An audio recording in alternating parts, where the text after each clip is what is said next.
Hello everyone, स्वागत है आपका लर्निंग विद एनिमेशन में। तो आज हम पढ़ेंगे क्लास 10 का ज्योग्राफी चैप्टर 1, जो कि है हमारा रिसोर्सेज एंड डेवलपमेंट। रिसोर्सेज का मतलब होता है anything that can fulfil our demand, ऐसी चीज़ें जो हमारी ज़रूरतों को पूरा कर सके। For example air, water etcetera. तो पहले के टाइम में क्या होता था कि जो अर्ली ह्यूमंस होते थे वो स्टोन्स यूज़ करते थे एज अ वेपन, और बैम्बू यूज़ करते थे एज अ बास्केट बनाने के लिए, और एनिमल की स्किन यूज़ करते थे वो लोग ताकि वो अपने क्लोथ्स बना सकें। और फिर धीरे धीरे ह्यूमंस जो हैं वो और तरक्की करने लगे, और फिर उन्होंने एनिमल्स को एग्रीकल्चर लैंड में यूज़ करने लगे वो। जैसे कि आपने देखा होगा खेतों में जो बैल चलते हैं। और फिर अब हमारा आता है दूसरा टॉपिक, जो कि है scientific perspective of the environment. तो 1950s के टाइम पर अमेरिका के लोगों ने नोटिस किया कि बर्ड्स एंड बीज की जो पॉपुलेशन थी वो धीरे धीरे बहुत कम होने लगी। तो इसका रीज़न जो है वो बाद में ये पता चला कि केमिकल पेस्टिसाइड का यूज़ हो रहा है। तो एक रेचल कार्सन, जो कि एक ऑथर हैं, जिन्होंने एक बुक पब्लिश की थी अपनी, जिसका नाम है साइलेंट स्प्रिंग, जिसमें उन्होंने ये बताया था कि पेस्टिसाइड का यूज़ किस तरीके से हमारे एनवायरनमेंट के लिए हार्मफुल है।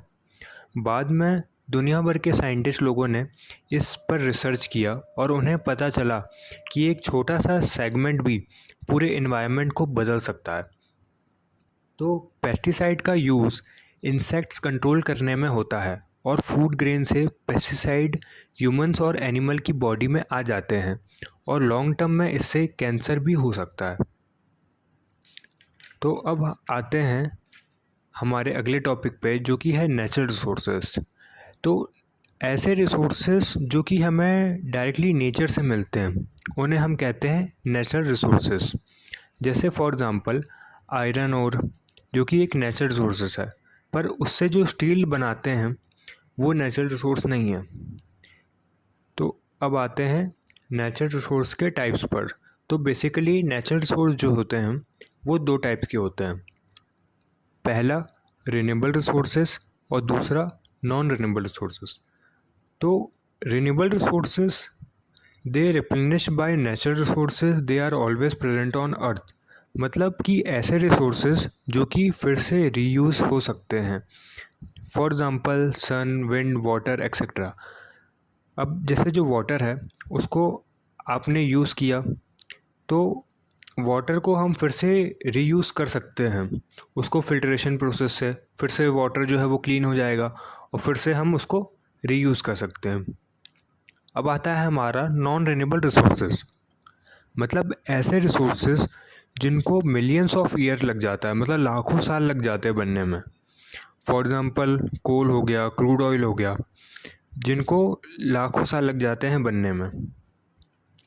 अब आता है हमारा लास्ट टॉपिक, जो कि है रिसोर्स मैनेजमेंट।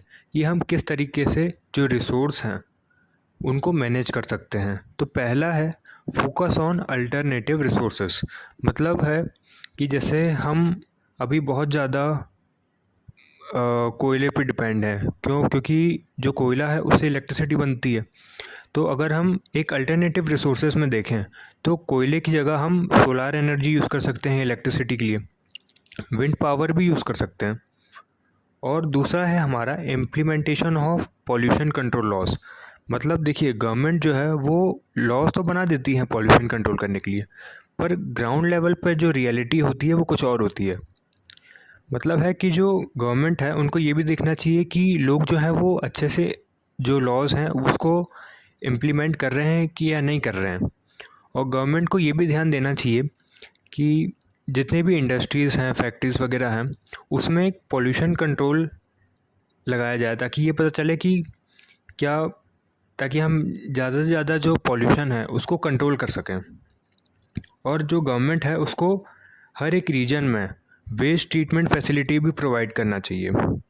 और तीसरा है equitable utilisation of resources.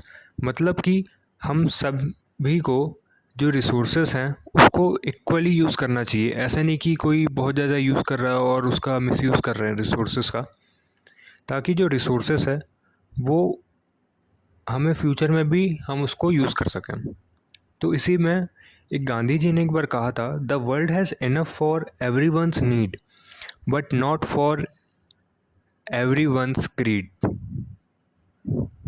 Thank you.